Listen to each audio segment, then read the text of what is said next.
Hello. It is India's biggest financial scam. 5,000 crores.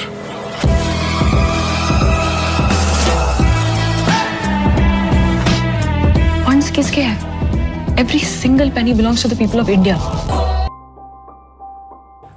रोटी, कपड़ा, मकान, note, सिक्के, अनाज, खर्चे, पैसा, वो सब कुछ जो अमीरी और गरीबी का फर्क दिखाता है। पर पैसा क्या है? जिसके पास नहीं है उसके लिए वह सब कुछ है। तो ये फर्क आपको क्या दिखाता है कि जिसके पास पैसा नहीं वो खतरे में है, या जो गरीब है पैसा नहीं बना पा रहा वो भी खतरे में है? अगर ये सच होता तो आप यहाँ बैठे मुझे सुन नहीं रहे होते। अधिकतर लोग इस पैसे को सही तरीके से समझ नहीं पाते। क्या ये हमारे लिए महज एक कागज का टुकड़ा है या कुछ और, जिससे आज के दैनिक जीवन में हम अपनी जरूरतें पूरी करते हैं? जैसे 80 रुपए का पेट्रोल ले लिया या 800 के कपड़े ले लिए और भी बहुत कुछ, या फिर ये इन सब से कहीं ज्यादा है। जैसे इसमें बहुत कुछ है, आपकी खुशियाँ, आपकी दिमागी शांति, लेकिन इसके लिए एक इंसान को सैक्रिफाइस करना पड़ता है, कंजूसी करनी पड़ती है और साथ ही इंतजार भी करना पड़ता है।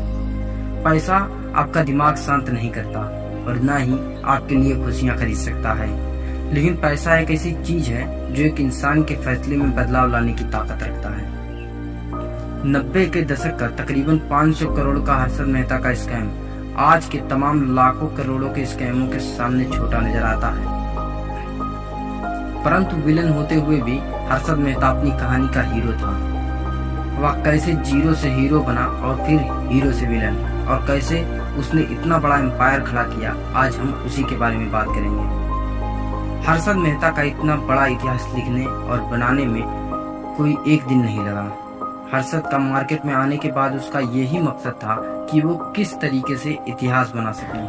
शेयर मार्केट इतना गहरा कुआं है जो पूरे देश की पैसे की प्यास बुझा सकता है, और मैं इस कुएं में डुबकी लगाना चाहता हूं, बहुत गहरा जाना चाहता हूं।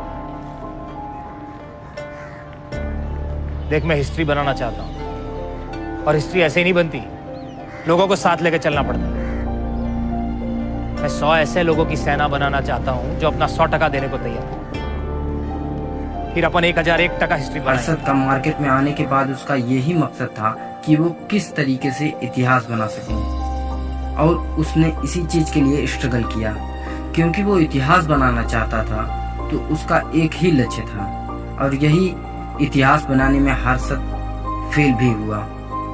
ऐसा नहीं है कि वो आया और उसने पहली बार में इतिहास बना दिया। इसके लिए उसने कई पड़ाव देखे और फिर वो वहां पहुंचा जहां वो पहुंचना चाहता था। हर्षद मेहता की सीरीज में दिखाया गया है कि किस तरीके से कोई भी परेशानी आती थी, लेकिन हर्षद हमेशा आगे बढ़ता था और आगे बढ़ने के बारे में सोचता था। हर्षद हमेशा कहता था कि रिस्क है तो इश्क है। लोचा, लफड़ा और जलेबी फाफड़ा, इसे गुजराती की लाइफ से कोई निकाल नहीं सकता। भाई डायलॉग बाजी ठीक है, लेकिन इसमें बहुत रिस्क है। रिस्क है तो इश्क है। उसने भी रिस्क लिया, और कोई बड़ा काम करने के लिए आपको रिस्क लेना ही पड़ेगा।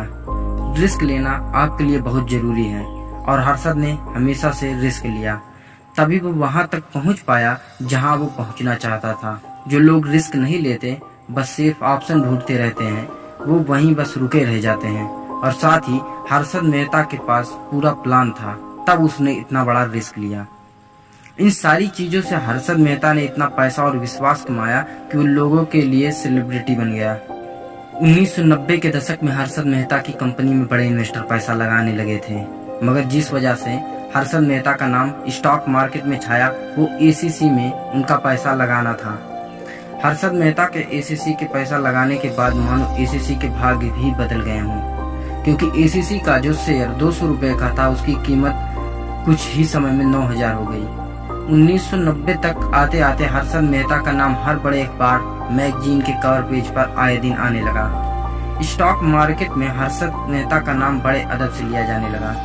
हर्षद मेहता के 1550 स्क्वायर फीट के सी फेसिंग पेंट हाउस से लेकर उनकी महंगी गाड़ियों के शौक तक सबने उन्हें एक सेलिब्रिटी बना दिया था। ऐसा पहली बार हो रहा था कि कोई छोटा सा ब्रोकर लगातार इतना इन्वेस्ट कर रहा है और हर इन्वेस्टमेंट के साथ करोड़ों कमा रहा है। बस इसी सवाल ने हर्षद मेहता के अच्छे दिनों को बुरे दिनों में तब्दील कर दिया। सवाल था कि आखिर हर्षद मेहता इतना पैसा कहाँ से ला रहा है। और जब लोगों को सच्चाई पता चली तो हर्षद मेहता का पूरा साम्राज्य ढह गया और हर्षद मेहता की कहानी का अंत हो गया। जब जेब में मनी हो ना तो कुंडली में शनि होने से कोई फर्क नहीं पड़ता।